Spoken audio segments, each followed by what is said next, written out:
Hello guys. आज हम लोग सीक्वेंशियल सर्किट में फ्लिप फ्लॉप्स पढ़ेंगे। Flip flops are an application of logic gets.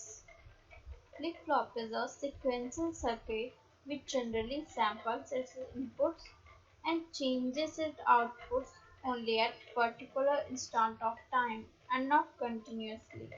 हम लोग फ्लिप फ्लॉप यूज कर रहे हैं जो कि लॉजिक गेट का एप्लीकेशन है और फ्लिप फ्लॉप एक सीक्वेंशियल सर्किट है। ये जो है आपका आउटपुट चेंज कर रहा है at particular instant of time. जैसे कि मैंने बताया था आपको, ट्रिगरिंग पढ़ाई थी ना, तो वहाँ पे जो आपकी एज ट्रिगरिंग थी, वहाँ पे एक इंस्टेंट पीरियड ऑफ टाइम पे आपका जो ये आउटपुट है वो चेंज होता है और वो डिपेंड करता है कि आपका आउटपुट पॉजिटिव है या नेगेटिव। अगर पॉजिटिव है, ट्रिगरिंग है, तो आपका लो टू हाई जाता है और अगर हाई टू लो है तो नेगेटिव एज ट्रिगरिंग है। तो फ्लिप फ्लॉप उसी के अकॉर्डिंग, ट्रिगरिंग के अकॉर्डिंग ही आपका आउटपुट बताता है। Flip flop is said to be edge sensitive और edge triggered rather than level trigger like latch.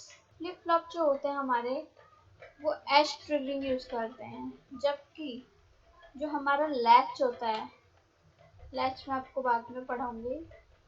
Latch भी एक तरह से फ्लिप फ्लॉप ही है, लेकिन लैच में आपकी क्लॉक पल्स नहीं यूज होती, फ्लिप फ्लॉप में आपकी क्लॉक पल्स यूज होती है और लैचेस में क्लॉक पल्स नहीं यूज होती, तो इसलिए इसमें लेवल ट्रिगरिंग यूज होती है, एज ट्रिगरिंग यूज नहीं होती।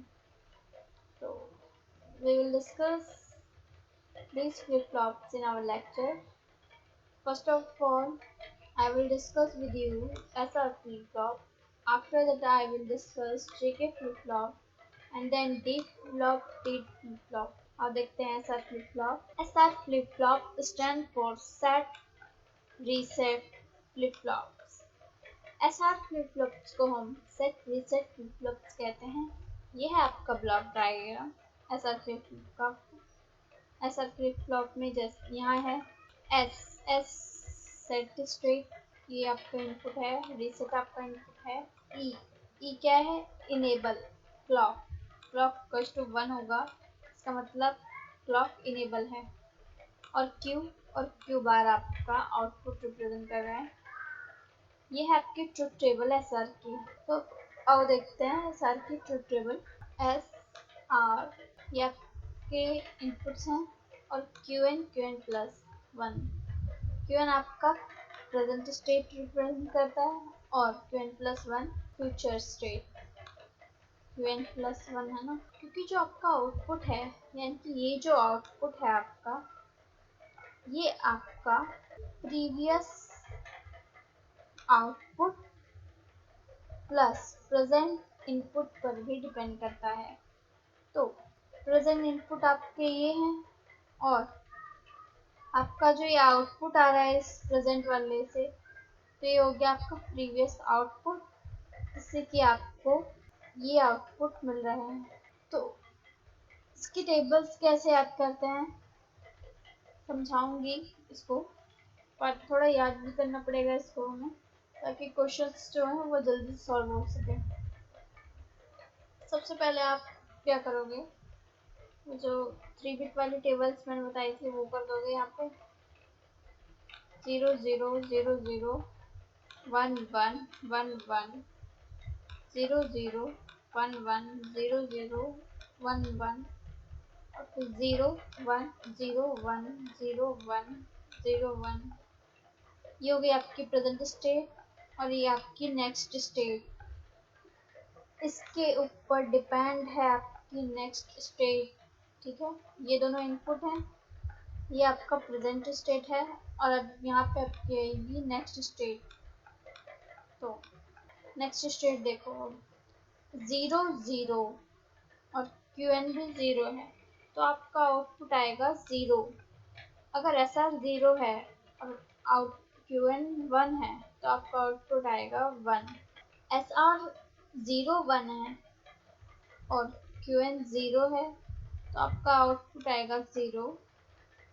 और SR 0 1 है। अगर यहाँ पे 1 है QN, तब भी आपका आउटपुट आएगा 0। और अगर 1 0 है ऐसा तो, और QN 0 है तो आपका आएगा 1।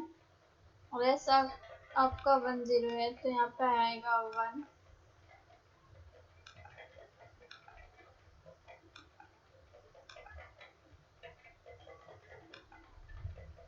देखो सबसे पहले ये दोनों देखो 0 1, ये हमें क्या दे रहे हैं? QN दे रहे हैं। QN मीन्स क्या? ये QN पे जो लिखा हुआ है वही दे रहे हैं। ठीक है, ऐसे याद करेंगे इसको। तो सबसे पहले इन्होंने हमें QN दिया 2 बिट पर, नेक्स्ट 2 बिट पर इन्होंने हमें 0 दिया, नेक्स्ट बिट पर ये लोग हमें 1 दे रहे हैं। तो सबसे पहले यहाँ तक देखो QN, फिर क्या आउटपुट आया 0, फिर क्या आउटपुट आया 1। और अब ये जो 2 हैं डोंट केयर कंडीशन है, इसमें हमें पता ही नहीं है क्या आएगा, तो इसको हम इनवैलिड स्टेट कहते हैं। ये इनवैलिड है। अब इस ट्रुथ टेबल से हमें एक्साइटेशन टेबल बनानी होगी। एक्साइटेशन टेबल कैसे बनाएंगे वो हम यहाँ पे देखते हैं। एक्साइटेशन टेबल में पहले लिखते हैं आउटपुट्स और फिर लिखते हैं इनपुट। इन स्टेट के थ्रू हमें SR इनपुट्स फाइंड करने हैं।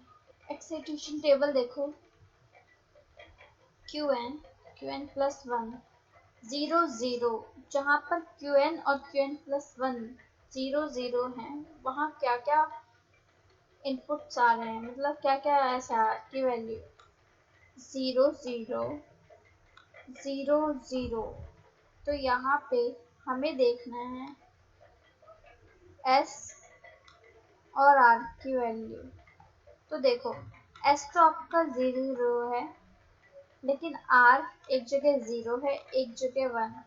तो जब 0 और 1 दोनों तो नहीं लिख सकते, तो इसकी जगह हम क्या लगा रहे हैं यहाँ पे डोंट केयर।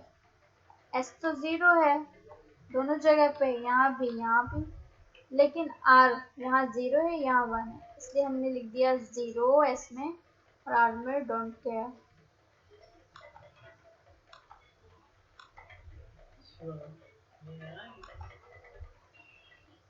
अब देखो QN प्लस 1 0 कहाँ, 0 और 1 कहाँ पर है? 0 और 1। अब देखो 0 और 1 है यहाँ पर, S और R में क्या है 1 0, S में 1 है R में 0, तो हमने लिख दिया S में 1 R में 0।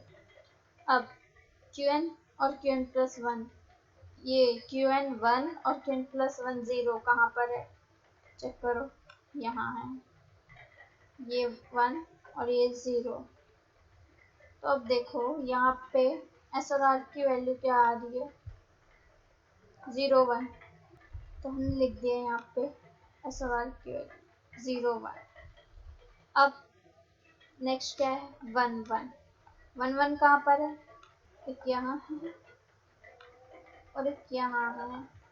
तो अब देखो S और R में क्या आ रहा है दोनों 1 1 पे, यहाँ S पे देखो 0 है और यहाँ S पे है 1, यहाँ R पे 0 है और यहाँ R पे है 0, मतलब R तो 0 0 है दोनों जगह, लेकिन S आपका यहाँ 0 है और यहाँ 1 है, तो हमने क्या लिख दिया S में डोंट केयर और R में 0।